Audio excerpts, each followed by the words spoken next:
Quand le bagnon sautait par fabriquer mon souci à lobby, au moni à Yebiango. Quand on a un ce qui kanda, tango yaka, on t'a causé un makambo lukuta, c'est à kanda. C'est vrai, papa Matou, avec Veranga, avec proposer un libala. Nazana makambo yusaki na oye pa yusaki na. Eza télévision na koko panzaka nyon sauté pour battre avec non, ezaki boy. Panzaki déjà nyon son avis. Na panzaki mais makambo sous battre ba yebité, on a zo bisayo. Quand on cherche à arranger certains trucs, bako le baka nyon sauté que non voilà, il y avait ça. Je l'ai accepté. Ndenga zali azaki humilié, bato so ba abandonaki, mato Samuel ceci, mato Samuel c'est là, bo makabasi boy na boy. Va même place amana osambela. Balbali na ko bala yete. Ye musani ya ko basi. Yo na 2 ans c'est trop kokufa. Na kangi mato na yo kinyo swana.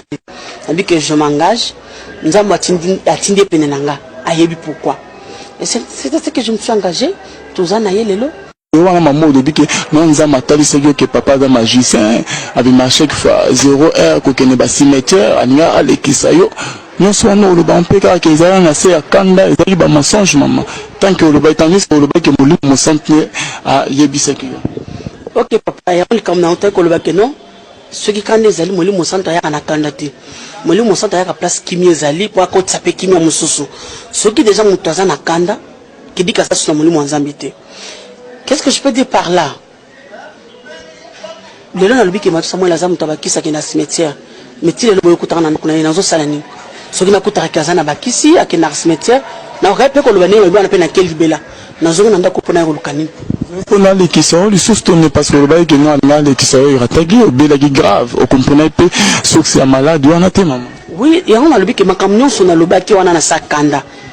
Ya on a miati lelo puna lobango. Que ça qui n'a ça canadien dans le baki bilo konyo soana me dire que matou sa moi na bakisi non akendaka cimetière non o alinga l'excellent mais ce que ça bongo les lorsqu'on a konyo na osani parce qu'après ça c'était en 2011 na 7e mois et aujourd'hui tous en a moi non ce que vous même ningi tous en a 4e solo ko yana moi na botale aza bébé il y a 1 an na 4 mois John Harris azawana un garçon to boti après makambwana. Voilà, très chers fidèles téléspectateurs, Tozo, ça va toujours émission. Maman, parmi les bases, bisous-moi, on a pour la commune, ils allaient émission, vidéo, moi, c'est la depuis là. Mais maman, on a bonjour, frères et sœurs, chantres de Dieu, chantres de l'Éternel. Je suis là pour vous annoncer un message qui est un message triste. Juste vous dire que depuis 4 heures du matin, on a connu un cas de la disparition de la femme de notre frère Matou Samuel. C'est vraiment, je sais que vous êtes en train de constater mon visage, on est vraiment éprouvé, on ne sait pas en fait qu'est-ce qui arrive, pourquoi ce combat dans le foyer du serviteur de Dieu qui continue, c'est pas vraiment que le Seigneur nous aide, voilà. C'est juste pour vous confirmer que ce ne sont pas des rumeurs. J'essaie même d'appeler certaines aînées pour leur communiquer ce message parce que je venais de parler avec son mari tout à l'heure que c'est suite à un arrêt cardiaque que maman nous a quittés. Alors le programme vous sera communiqué d'un moment à l'autre parce que c'est aujourd'hui que la chose est arrivée.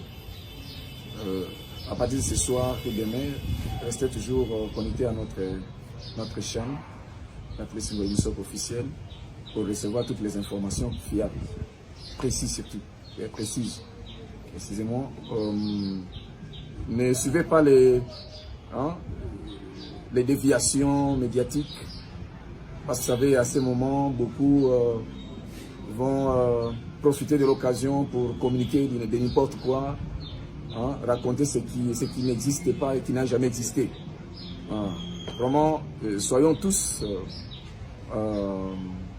unis dans notre façon de raisonner, de parler, parce que nous savons que c'est à de tels moments que le diable profite pour salir les témoignages des enfants de Dieu que nous sommes.